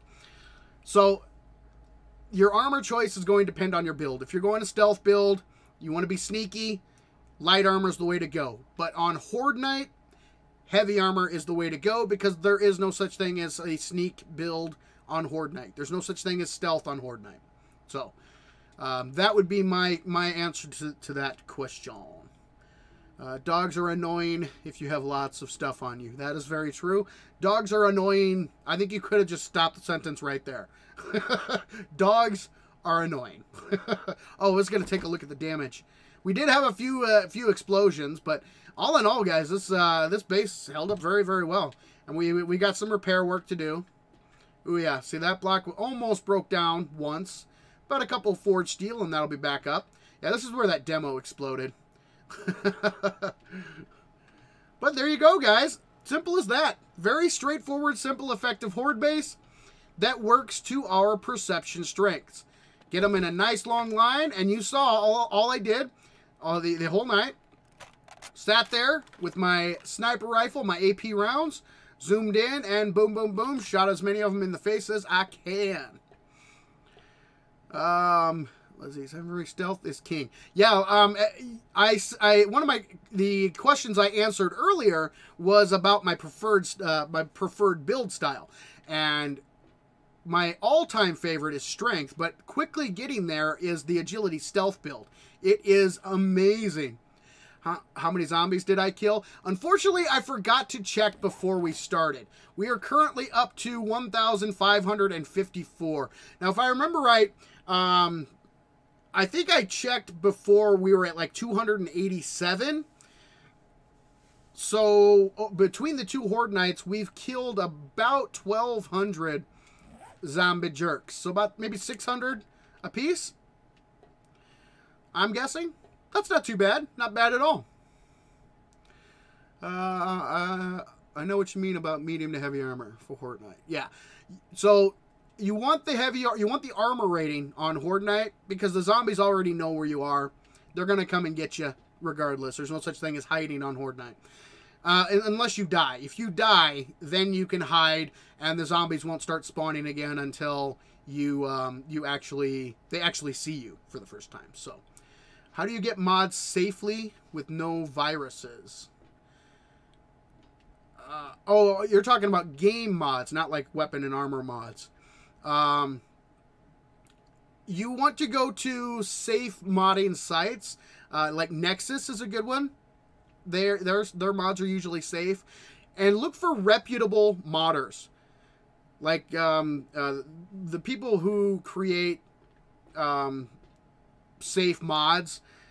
They're known. You can actually go onto the forums, and you'll find some people who you can trust. So go on to reputable mod sites like Nexus, and I think that's a good one. Me personally, I don't use mods very often. I've done some research into modding, but like as I said earlier, but the only mod that I actually use is Kane's backpack mod. I use the locking ability, so I can lock my inventory, since the devs decided not to add that to when they updated the sorting features, they didn't decide to add a locking button, which is stupid. Yeah. Let's see. Yeah, yeah. Lately I've been going pretty much light armor too, but my only argument for heavy armor. Wow, why am I? Oh, I'm not in God mode anymore. That's why. It's like, why am I getting hot? So yeah, I completely forgot what I was gonna say. That's you. That's it. Darkness Fall. Yeah, Kane. Kane. That's the only mod that I currently use. So, is Kane's mod, backpack mod. Although, like I said, I have been doing some research on some other mods. So, we'll see. It could be awesome. Coming in the future. Yeah, and hey guys, that's right. Yeah, Asmo has released an archery mod. It is absolutely awesome. Please refrain from sending long messages. Yeah, guys, you can't send really long messages or Streamlabs gets mad at you. Okay, so if you need to, break it up into a couple of messages in chat. Just you don't want to try to type a paragraph because Streamlabs will say no bueno and put you in the corner. So just to give you a heads up. But yeah, back to the mod. Asmo has created an archery mod. It's absolutely amazing. So definitely check that out. It's on Nexus. What is it called? It's not Asmo. It's like Braz whatever. What is it again, Asmo? I forget what it's called. So what were you saying about the stealth agility build? It's good early game, or it is very good early game. Yes, absolutely. You can actually get here. Let me do this. Let me grab some Forgetting Elixir.